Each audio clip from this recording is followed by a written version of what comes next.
Well, people like the governor, people like the governor and that fellow there can stop worrying. I'm not going to talk about them.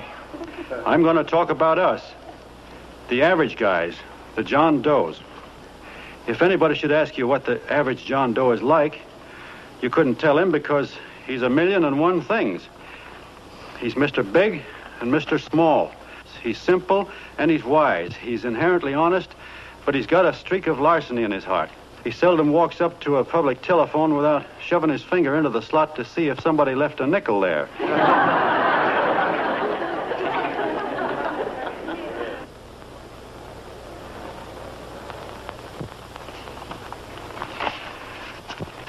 He's the man the ads are written for. He's the feller everybody sells things to. He's Joe Doakes, the world's greatest stooge and the world's greatest strength.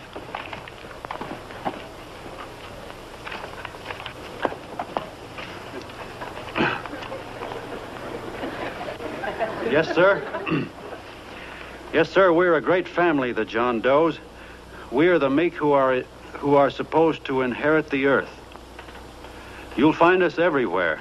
We raise the crops, we dig the mines, work the factories, keep the books, fly the planes, and drive the buses. And when a cop yells, "Stand back there, you," he means us, the John Does. Well, what kind of a speech is that? Didn't you read it?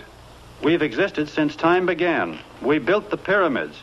We saw Christ crucified, pulled the oars for Roman emperors, sailed the boats for Columbus, retreated from Moscow with Napoleon, and froze with Washington at Valley Forge.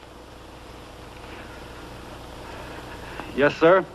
We've been in there dodging left hooks since before history began to walk.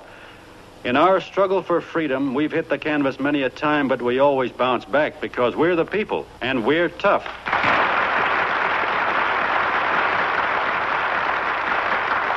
They've started a lot of talk about free people going soft, that we can't take it. That's a lot of hooey. A free people can beat the world at anything, from war to tiddlywinks, if we all pull in the same direction.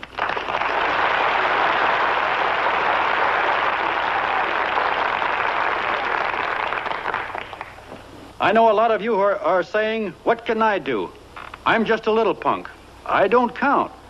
Well, you're dead wrong. The little punks have always counted, because in the long run, the character of a country is the sum total of the character of its little punks.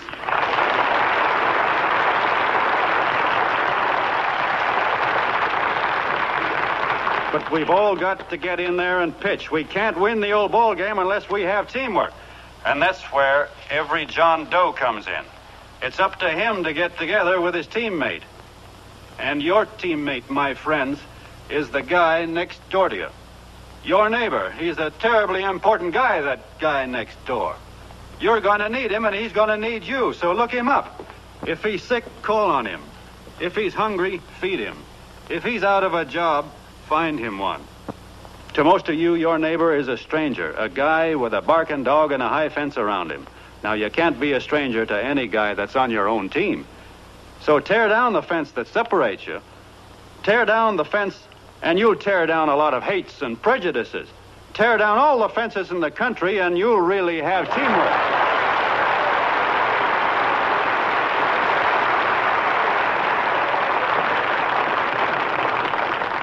I know a lot of you are saying to yourselves, "He's asking for a miracle to happen. He's expecting people to change all of a sudden." Well, you're wrong. It's no miracle. It's no miracle because I see it happen once every year, and so do you, at Christmas time. There's something swell about the spirit of Christmas, to see what it does to people, all kinds of people. Now, why can't that spirit, that same warm Christmas spirit, last the whole year round? Gosh, if it ever did, if each and every John Doe would make that spirit last 365 days out of the year, we'd develop such a strength, we'd create such a tidal wave of goodwill that no human force could stand against it. Yes, sir, my friends, the meek can only inherit the earth when the John Does start loving their neighbors.